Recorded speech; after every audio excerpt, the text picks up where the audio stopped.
नमस्कार दोस्तों, स्वागत है आपका हमारे चैनल विजय रथ हिंदी एकेडमी पर।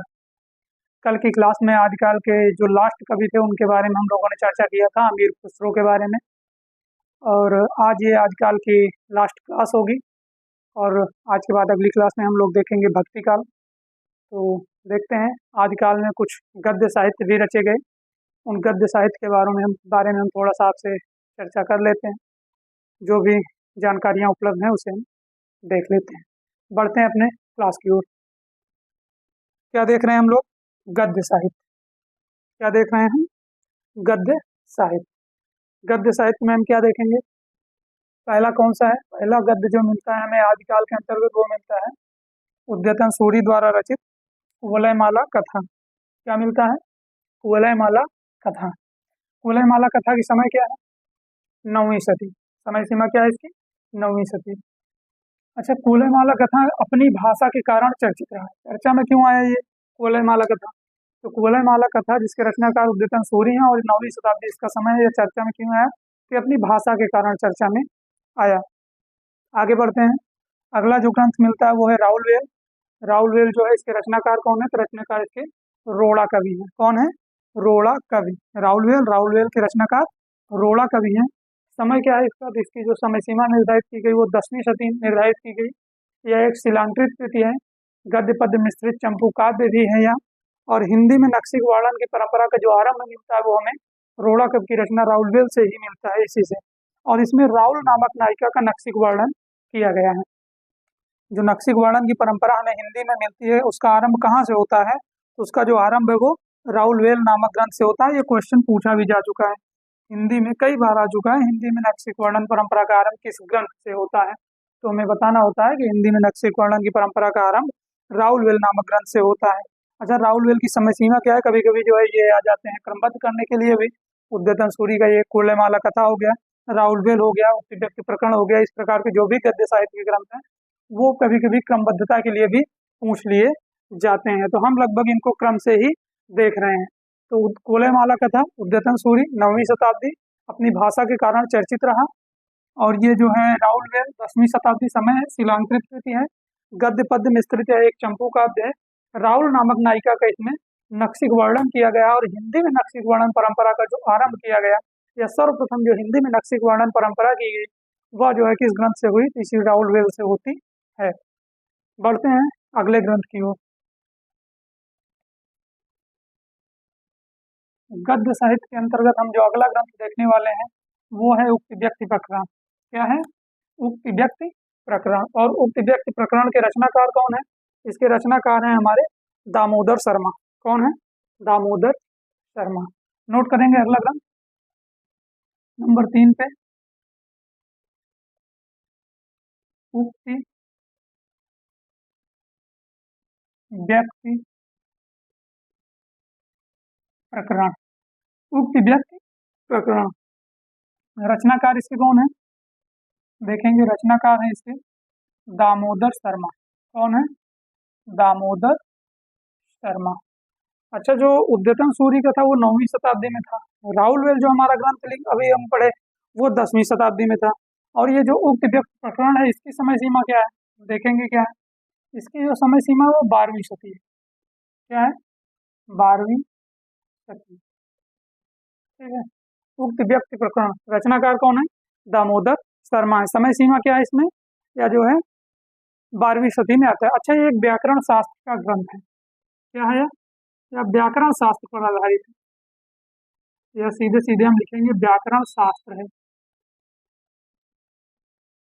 क्वेश्चन यह भी पूछ लिया जाता है कि इनमें से व्याकरण शास्त्र पर आधारित ग्रंथ कौन सा है? तो व्याकरण शास्त्र पर आधारित कौन सा है? ये जो उक्त व्यक्ति प्रकरण जिसके बारे में हम देख रहे हैं दामोदर शर्मा का, यह एक व्याकरण शास्त्र पर आधारित है। अच्छा, इसमें किस चीज का प्रकाशन किया गया है? किस चीज का वर्णन किया गया है यह देखेंगे। बनारस तथा आसपास के प्रदेशों की संस्कृति। क्या है? बनारस तथा आसपास के प्रदेशों की संस्कृति। आसपास के प्रदेशों की संस्कृति, बनारस तथा आसपास के प्रदेशों की संस्कृति और भाषा को प्रकाशित किया गया। और भाषा को प्रकाशित किया गया, भाषा को प्रकाशित किया गया है, प्रकाशित किया गया है। उक्त व्यक्ति प्रकरण के बारे में जो हमें जानकारी मिलती है वो बस इतना ही है। क्या है इसके बारे में कि बनारस तथा आसपास के प्रदेशों की संस्कृति और भाषा के बारे में इसमें प्रकाशन किया गया है। समय सीमा 12वीं से 30 की निर्धारित की गई और यह एक महत्वपूर्ण जो है मोस्ट इम्पोर्टेंट हमें जानना यह है कि यह 12वीं शताब्दी का ग्रंथ है और यह व्याकरण शास्त्र का ग्रंथ है। ये दोनों चीजें याद होनी चाहिए। और इसके जो रचनाकार हैं वो कौन है? ये दामोदर शर्मा है।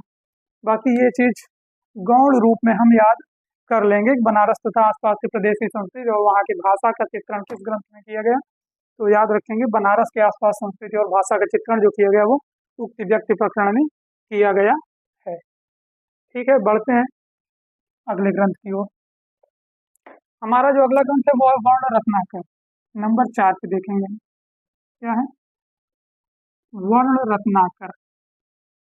अच्छा, ये जो वर्ण रत्नाकर इसके रचनाकार कौन है? दामोदर शर्मा। कौन है इसके रचनाकार?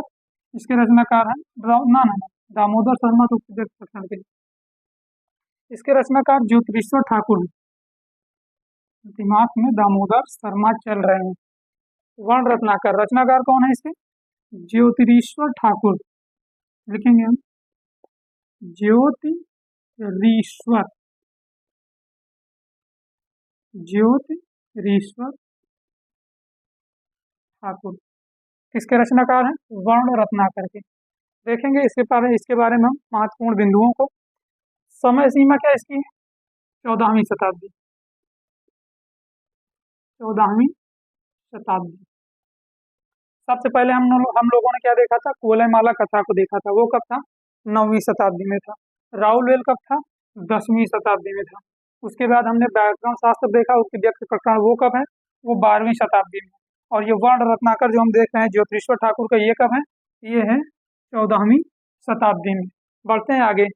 संपादक कौन थे इसके? ये भी देख लेंगे। इस ग्रंथ के संपादक कौन थे? रचनाकार तो ये है, ये ज्योतिरीश्वर ठाकुर कौन है? ये रचनाकार है। ठीक, ये कौन है इसके? रचनाकार है। संपादक थे इसके सुनीति कुमार चटर्जी। सुनीति कुमार चटर्जी, ये दोनों चीजें याद होनी चाहिए। कभी भी पूछ सकता है कि वर्ण रत्नाकर ग्रंथ के संपादन कर्ता कौन है, और उसमें आपको ऑप्शन में ज्योतिरीश्वर ठाकुर का नाम भी दे दिया जाएगा। तो आप ध्यान में रखिएगा संपादक इसके सुनीत कुमार चटर्जी है। ठीक, इसमें क्या दिया गया? इसमें हिंदू दरबार और भारतीय जीवन पद्धति का वर्णन किया गया है। जीवन पद्धति का वर्णन किया गया है किसका? हिंदू दरबार, हिंदू दरबार और भारतीय जीवन पद्धति का, और भारतीय जीवन पद्धति का यथार्थ चित्रण। क्या है? यथार्थ चित्रण। ये कहाँ देखने को मिलता है हमें? ये मिलता है वर्ण रत्नाकर ज्योतिरीश्वर ठाकुर में। ठीक है, तो हिंदू दरबार और भारतीय जीवन पद्धति का यथार्थ चित्रण देखने को मिलता है इसमें। इसकी भाषा क्या है? तो भाषा इसकी मैथिली हिंदी। नोट करेंगे भाषा क्या है इसकी? मैथिली हिंदी, मैथिली हिंदी इसकी भाषा है। ढांचा क्या है इसका? शब्दकोश। ढांचा क्या है इसका? यानी किस आधार पर देखने में दिखाई देता है, किस आधार पर ये लिखा गया है, इसका जो ढांचा मिलता है।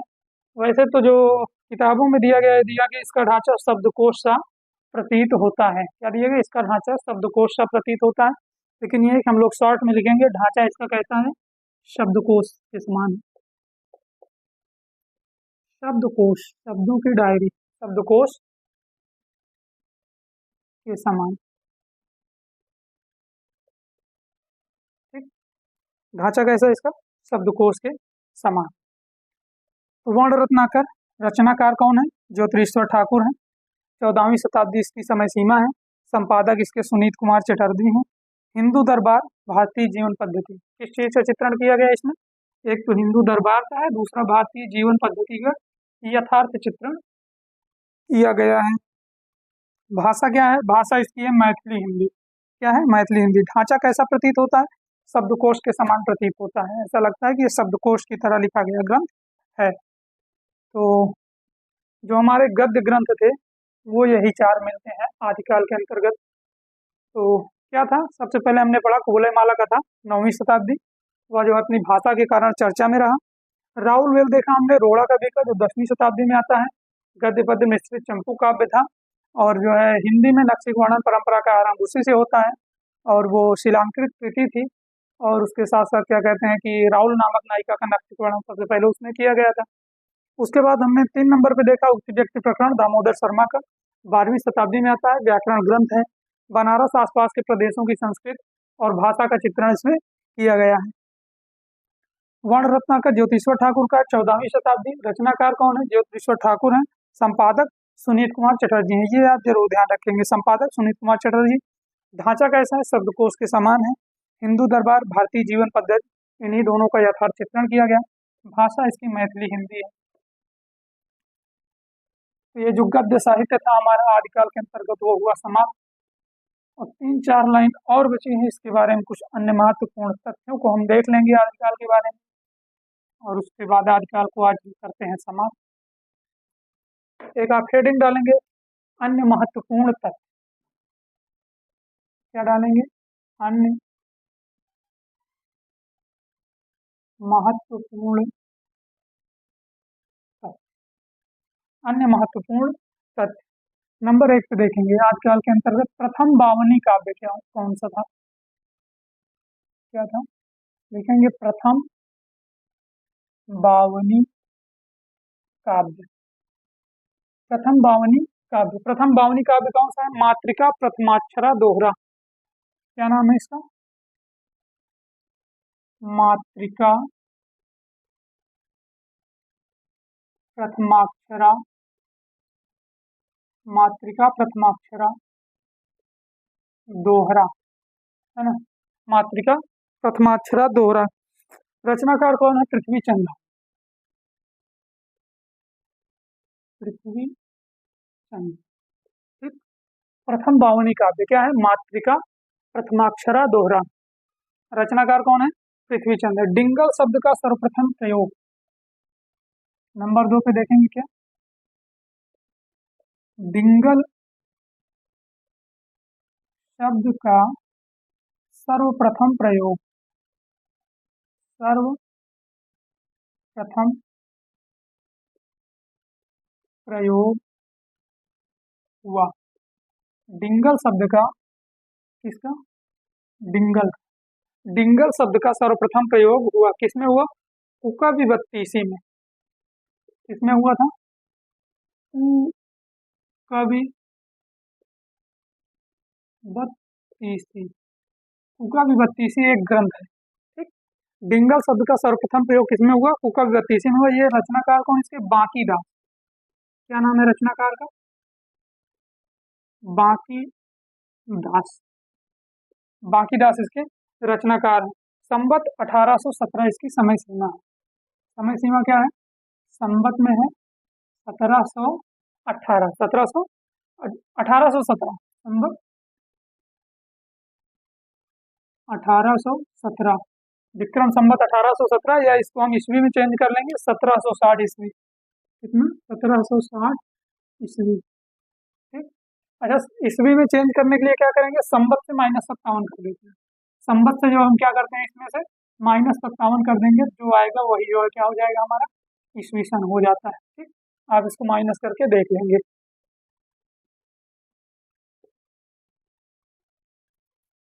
संवत 1817 या 1760 ईस्वी। डिंगल शब्द का सर्वप्रथम प्रयोग किया गया, किसमें? कुका विभक्ति। रचनाकार कौन है? बांकी। नंबर 3 पे देखेंगे, अगला महत्वपूर्ण तथ्य क्या है? आदिकालीन काव्य रूप है? क्या देखेंगे हम? आदिकालीन काव्य रूप। आदिकालीन काव्य रूप है, कौन सा है? चरचरी एवं चाचरी। चरचरी एवं चाचरी। ये जो चरचरी एवं चाचरी है यह आदिकालीन काव्य रूप है। ठीक। अच्छा, इसका प्राचीनतम प्रयोग कहाँ मिलता है हमें? इसका चरचरी एवं चाचरी, इसका जो है क्या है? प्राचीनतम प्रयोग। प्राचीनतम प्रयोग, जो प्राचीनतम प्रयोग मिलता है वो मिलता है समराइच कहा में? समराइच कहा। समराइच कहा एक ग्रंथ है जिसमें हमें चरचरी एवं चाचर का, इसका लिख दो यहीं पे, इसका प्राचीनतम प्रयोग है ना। इसका प्राचीनतम प्रयोग कहाँ मिलता है हमें? समराइच कहा में मिलता है। अच्छा, समराइच कहा के रचनाकार कौन है? इसके रचनाकार है हरिभद्र सूरी। कौन है? हरिभद्र सूरी। हरिभद्र सूरी किसके रचनाकार है? ये समराइच कहा के रचनाकार है। तो आदिकालीन काव्य रूप कौन सा है? आदिकालीन काव्य रूप क्या है? ज्यादातर चरचरी एवं चाचरी है। चरचरी और चाचरी का सबसे प्राचीनतम प्रयोग हमें कहाँ मिलता है? समराइच कहा नामक ग्रंथ मिलता है। समराइच कहा के रचनाकार कौन है? तो हरिभद्र सूरी है। ठीक। वैद्य ग्रंथ कौन सा है? अगला देखेंगे महत्वपूर्ण तथ्य में हम, वैद्यक ग्रंथ। वैद्यक ग्रंथ है, वैद्यक ग्रंथ कौन सा है? जगत सुंदरी प्रयोगमाला। क्या नाम है इसका? जगत सुंदरी, जगत सुंदरी प्रयोगमाला है ना। जगत सुंदरी प्रयोगमाला, जगत सुंदरी प्रयोगमाला। रचनाकार इसके अज्ञात है। रचनाकार, रचनाकार का नाम नहीं मिलता है। क्या है? रचनाकार अज्ञात है। ठीक। ये वैद्य ग्रंथ। एक और लाइन बचती है, एक और महत्वपूर्ण तथ्य, वो देख लेंगे हम आगे अपने पेज पर। एक बार इसे कर लेते हैं हम रिपीट। तो देखेंगे प्रथम बावनी काव्य कौन सा था? मातृका प्रथमाक्षरा दोहरा था। रचनाकार कौन थे? पृथ्वीचंद हैं। ठीक। डिंगल शब्द का सर्वप्रथम प्रयोग किसमें होता है? कुकल बत्तीसी में होता है। रचनाकार कुकल बत्तीसी के हैं बांकीदास। संवत 1817 या जो है 1760 ईस्वी। ठीक। आदिकालीन काव्य रूप कौन सा है? चरचरी एवं चाचरी। ये दोनों क्या है? चाचरी कहो या चाचर, दोनों एक ही है। चरचरी एवं चाचर। ठीक। आदिकालीन काव्य रूप है। इसका प्राचीनतम प्रयोग हमें कहाँ देखने को मिलता है? चरचरी एवं चाचर का। तो ये समराइच कहा में मिलता है। समराइच कहा के रचनाकार हैं हरिभद्र सूरी। बढ़ते हैं आगे, वैद्य ग्रंथ देखते हैं। आदिकाल के अंतर्गत जो वैद्य ग्रंथ मिलता है उसका क्या नाम है? जगत सुंदरी प्रयोगमाला। क्या है? जगत सुंदरी प्रयोगमाला।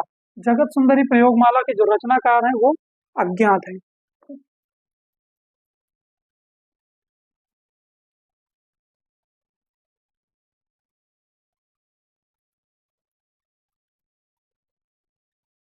नंबर 5 देखेंगे। नंबर 5, हिंदी के प्रथम कवि जिन्होंने दोहा चौपाई छंद में भगवत गीता का अनुवाद किया। भगवत गीता का अनुवाद किसने किया? दोहा चौपाई छंद में किया। हिंदी के प्रथम कवि, नोट करेंगे, हिंदी के प्रथम कवि जिन्होंने, हिंदी के प्रथम कवि जिन्होंने, जिन्होंने दोहा चौपाई छंद में, किसमें? दोहा चौपाई छंद में, जिन्होंने किसमें? दोहा चौपाई छंद में भगवत गीता का अनुवाद किया। भगवत गीता, भगवत गीता का अनुवाद किया।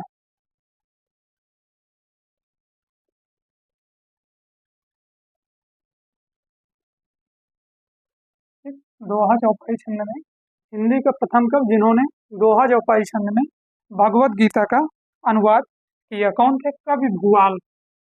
क्या नाम था उनका? भूआल कबीराम, भूआल। कवि भूआल। अच्छा, इनकी समय सीमा क्या थी कवि भूआल की? 10वीं सदी। क्या है? 10वीं सदी। ठीक। तो हिंदी के प्रथम कवि जिन्होंने दोहा चौपाई छंद में क्या किया था? भगवत गीता का अनुवाद किया। क्या, कौन थे वो? वो थे डॉक्टर भुआल या कवि भुआल। कवि भुआल जो थे, इन्होंने दोहा चौपाई छंद में जो है क्या किया? भगवत गीता का अनुवाद किया। ठीक। तो ये जो हमारा आदिकाल चल रहा था, आदिकाल का जो टॉपिक है वो होता है यहीं से समाप्त। क्या होता है हमारा? ये जो चल रहा था आदिकाल, ये क्या होता है? यहीं से समाप्त होता है।